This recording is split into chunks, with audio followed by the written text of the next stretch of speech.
सौ बात की एक बात यह है कि ट्रंप ने भारत पर टैरिफ तो लगा दिए, लेकिन समझने वाली बात यह है कि भारत पर इसका असर क्या पड़ सकता है। क्या यहां भी भारत आपदा में अवसर निकालकर पटकनी दे सकता है? क्योंकि भारत की हिस्ट्री ऐसी ही रही है कि जब जब रास्ते बंद किए गए, भारत अपना अलग ही रास्ता बना लेता है। यह पूरा समझने की जरूरत है। ट्रंप ने भारत के सामान पर 50% टैरिफ लगा दिया है और यह खबर सुनकर कई लोगों को चिंता हो रही है, लेकिन यह कहानी पलट भी सकती है। वो कैसे? वो ऐसे कि ऐसा पहले भी कई बार हुआ है।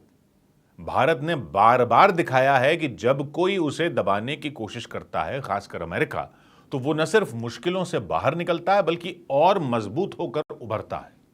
और इस बार अगर सब कुछ ठीक रहा तो सरकार ने जो जीएसटी में कटौती की योजना बनाई है, वो भारत के घरेलू बाजार को एक शक्तिशाली इंजन की तरह तेज कर सकती है। इसको हल्के में मत लीजिएगा। कुछ खास क्षेत्र जरूर हैं जो अमेरिका के बाजार पर बहुत निर्भर हैं, वो सबसे ज्यादा प्रभावित भी होंगे, लेकिन इस नुकसान को पूरा भी किया जा सकता है। सबसे पहले टैरिफ का मतलब समझ लीजिए। टैरिफ मतलब इंपोर्ट ड्यूटी, यानी बाहर से आ रहे सामान पर सरकार कोई टैक्स लगा दे तो ये ड्यूटी अमेरिका ने अपने लोगों पर लगाई है अगर वो भारत से सामान मंगाते हैं। मान लीजिए आप सूरत में एक कारोबारी हैं, अमेरिका को हीरे बेचते हैं। पहले आपका एक हार 10,000 रुपए में बिकता था, लेकिन अब अमेरिका ने 50% टैरिफ लगा दिया, यानी वहां की दुकान को 15,000 रुपए देने पड़ेंगे। वो दुकान या तो हार का दाम बढ़ाएगी या कम हार खरीदेगी या फिर किसी और देश से ले लेगी, सस्ता हार ले लेगी। इससे आपके ऑर्डर कम हो सकते हैं, आपके यहां काम करने वाले कारीगरों की कमाई पर असर पड़ सकता है। तो टैक्स तो लगा अमेरिका में, लेकिन नुकसान हो जाएगा भारत के लोगों का, यह डर है। ठीक है, यानी ये टैरिफ उन क्षेत्रों को सबसे ज्यादा प्रभावित करेंगे जो अमेरिकी बाजार पर बहुत निर्भर हैं, जैसे कपड़ा, गारमेंट्स। जैसे तमिलनाडु में तिरुपुर जैसी जगहों में बनी कोई टी शर्ट है, अनुमान है कि भारत से अमेरिका को 90,000 करोड़ रुपए का कपड़ा और कपड़े से बने गारमेंट्स वगैरह जाते हैं। तो टोटल जो भारत से कपड़ा एक्सपोर्ट होता है, बाहर जाता है, उसका 27% अमेरिका को जाता है। अब 50% टैरिफ लगने से भारतीय कपड़े अमेरिका में बहुत महंगे हो जाएंगे, तो वो किसी और देश से ले लेंगे। तो तिरुपुर जैसी जो जगह हैं, उनकी फैक्ट्रियों में लाखों मजदूरों की नौकरियां खतरे में। ऐसा ही क्षेत्र है हीरे और आभूषण। सूरत और मुंबई इस कारोबार के केंद्र हैं जो अमेरिका को 83,000 करोड़ रुपए का एक्सपोर्ट करते हैं। यानी कुल जो वो आभूषण एक्सपोर्ट करते हैं उसका 40% अमेरिका को जाता है। 50% टैरिफ से सूरत के 20 लाख कारीगरों की रोजी पर खतरा मंडरा रहा है। ऐसा ही एक क्षेत्र है सी फूड, श्रिम्प्स जिसमें होते हैं, झींगा वगैरह।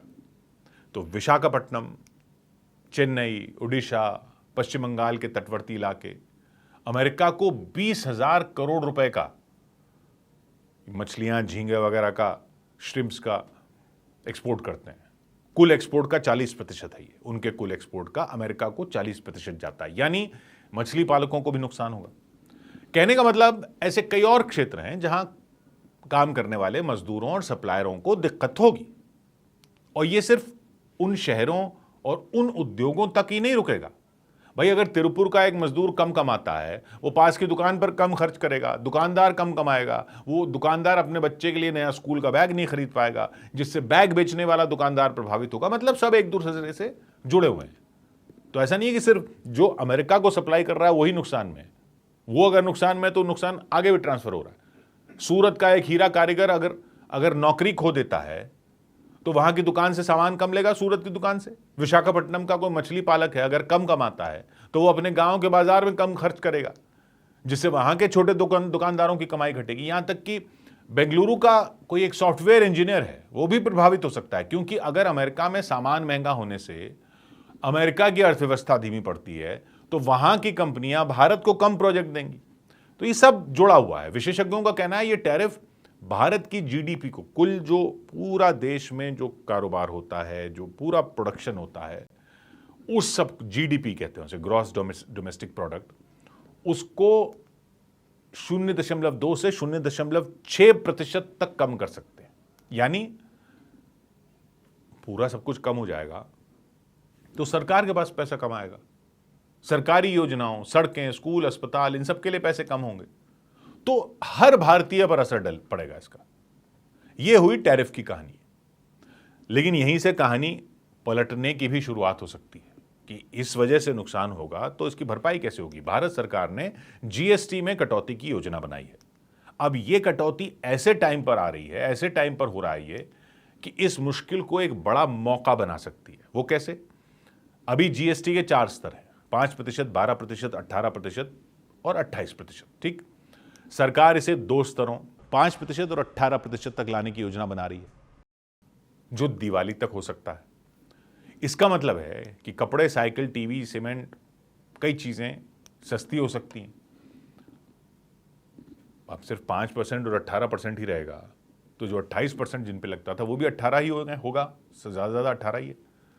आप अगर पटना में 5,000 रुपए की कोई साइकिल खरीदते हैं जो अभी 12% जीएसटी पर, 600 रुपए आप उस पर जीएसटी देते थे, अगर वो 5% पे हो गया तो उस पर टैक्स लगेगा सिर्फ 250 रुपए। ठीक है, आपके 350 रुपए बच जाएंगे। ऐसे ही हर चीज पे बच जाएंगे जो आप लेते रहेंगे। तो ये सब पैसे जो बचेंगे लोगों के जीएसटी कम होने से, वो कहीं और खर्च करेंगे। पैसा तो अर्थव्यवस्था में जाएगा ना, उसी चक्के में जाएगा। वो पैसे किसी दुकान, किसी फैक्ट्री, किसी मजदूर का फायदा पहुंचा सकते हैं। पैसा तो घूमता रहता है, आपने इधर बचाया आप उधर खर्च कर देंगे। एसबीआई रिसर्च का कहना है कि यह जीएसटी कटौती 1,98,000 करोड़ रुपए की खपत बढ़ा सकती है। खपत बढ़ जाएगी, जो टैरिफ से अर्थव्यवस्था को जो नुकसान हो रहा है उसको पूरा कर सकता है। उधर नुकसान होगा, इधर भरपाई हो सकती है। इसके अलावा सरकार उद्योगों को सस्ता कर्ज और सब्सिडी वगैरह देने की बात कर रही है। नए बाजार जो यूरोप हो गए, लैटिन अमेरिका हो गया, चीन हो गया, अभी अब अमेरिका में नहीं एक्सपोर्ट कर पा रहे तो आप उधर कैसे भेजो, उसमें मदद देने की सरकार योजना बना रही है। सूरत के आभूषण कारोबारी अब दुबई और ब्राजील जैसे बाजारों की तलाश कर रहे हैं। तो जब कोई मुसीबत आती है तो रास्ते तलाशे जाते हैं और सरकार को भी कुछ करना पड़ता है। पहले भी 1991 में मुसीबत आई थी, सरकार को करना पड़ा था, सरकार ने किया था। तो सरकार 25,000 करोड़ रुपए के एक्सपोर्ट को बढ़ावा देने की योजना बना रही है, निर्यात प्रोत्साहन योजना। और यूरोप, यूके, रूस, ओमान, इन सब के साथ व्यापार समझौते तेज कर रही है। तो अनुमान है कि वो 1,34,000 करोड़ रुपए के नए एक्सपोर्ट ला सकते हैं। ये सब कोशिश की जा रही है। जब मुसीबत आती है तो ये सब रास्ते तलाशे भी जाते हैं ना। भारत का इतिहास बताता है कि जब जब अमेरिका ने हमें दबाने की कोशिश की, हमने मुश्किल को मौका बनाया। 1991 में भारत को आर्थिक संकट के कारण सोना गिरवी रखना पड़ गया था, अपने देश का सोना, और विश्व बैंक और अमेरिका ने पूरा दबाव डाला हुआ था। तो भारत ने क्या किया? भारत ने रास्ता निकाला, अर्थव्यवस्था खोल दी, आर्थिक सुधार किए। पहले नहीं कर रहे थे पर करना पड़ा, सोना ही गिरवी हो गया और वो पूरा खेल ही पलट गया। भारत आईटी सुपर पावर बन गया। इन्फोसिस, टीसीएस जैसी कंपनियां उभरी। वो अगर नहीं हुआ होता, सोना गिरवी रखा, अमेरिका ने दबाव डाला, विश्व बैंक ने दबाव डाला, तब जाके ये हुआ और ये सब हो गया। हम आईटी सुपर पावर बन गए। भारत आईटी क्षेत्र में $250 अरब का कारोबार कर रहा है। अमेरिका ही उसका सबसे बड़ा ग्राहक है। पहले से यह होता आया। 1960 के दशक में भारत में गेहूं की कमी हो गई थी। अमेरिका ऐसा गेहूं देता था सहायता के नाम पर कि चलो गरीब देश है, सहायता कर रहे हैं। भारत को ऐसा गेहूं भेजता था जो वहां जानवरों का चारा होता था, वो हमको दी जाता था। और फिर भारत ने बोला कि अब ये दे रहे थे, हमारे हक की बातें करो।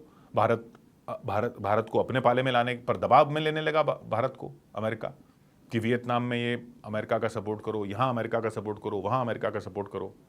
भारत नहीं कर रहा था कि हर जगह क्यों सपोर्ट करेंगे। अमेरिका ने गेहूं देना बंद कर दिया। अब गेहूं देना बंद कर दिया तो भारत ने क्या किया? भूखे मरने की नौबत आ सकती थी लोगों की। लाल बहादुर शास्त्री ने कहा, जय जवान और जय किसान। एमएस स्वामीनाथन जैसे वैज्ञानिक आगे आए, नए बीज और खेती के नए तरीके बनाए गए। मुसीबत आई थी और हो गई हरित क्रांति, ग्रीन रेवोल्यूशन। 1965 में भारत में 1,20,00,000 टन गेहूं का उत्पादन होता था। 1970 तक हो गया 2 करोड़ टन। भारत को अमेरिका गेहूं नहीं दे रहा था, तो भारत ने इतना गेहूं पैदा करके दिखा दिया कि भारत गेहूं ही एक्सपोर्ट करने लग गया। 1974 और 1998 में परमाणु परीक्षणों के बाद अमेरिका ने प्रतिबंध लगा दिए, लेकिन भारत ने अपने परमाणु कार्यक्रम को और मजबूत कर दिया। 1974 के बाद अमेरिका नहीं दे रहा था कि न्यूक्लियर सप्लायर्स ग्रुप को बोल दिया कि इनको नहीं देना है कि अपना परमाणु कार्यक्रम चलाएं। भारत ने कार्यक्रम को थोरियम के हिसाब से मोल्ड कर दिया, क्योंकि भारत के पास थोरियम था। यूरेनियम नहीं दे रहे तो कोई बात नहीं, हम थोरियम से कर लेंगे। 2008 में भारत के साथ अमेरिका को ही परमाणु समझौता करना पड़ा। 1980 के दशक में अमेरिका ने सुपर कंप्यूटर देने से मना कर दिया था कि भारत को नहीं देंगे, तो भारत ने क्या किया?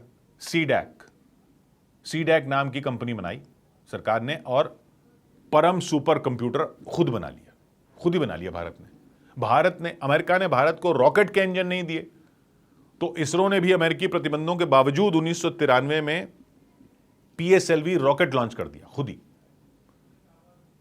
और अमेरिका की उस रोक से यह हुआ कि आज चंद्रयान जैसे मिशनों से भारत दुनिया में चमक रहा है। अमेरिका रोकता रहा, भारत अपने रास्ते से खुद ही चमकता रहा। तो भारत तो यह करता आया है, कोई निचोड़ने की कोशिश करता है तो उसको ही अड़ंगी मार देता है। जब जब भारत अपनी पर आया है तो सुधार करके खड़ा हो गया है। तो इस बार भी GST में जो होने वाला है, उससे अगर भारत का लोकल बाजार ही इतना मजबूत हो गया तो कहानी फिर पलट सकती है। भारत का घरेलू बाजार $2 ट्रिलियन का है और टैरिफ सिर्फ 2% GDP को प्रभावित करता है।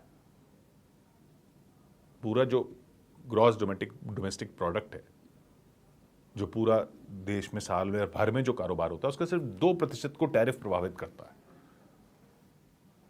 सीधे तौर पर। तो 140 करोड़ की आबादी है हम तो खुद ही बाजार हैं। अगर यह बाजार दहाड़ने लग जाए तो भारत फिर मुसीबत को मौका बनाने का हुनर दिखा सकता है। लेकिन अभी झटके लगेंगे, झटके हर उड़ान में लगते हैं। कमर की पेटी आप बांध लीजिए। 100 बात की एक बात।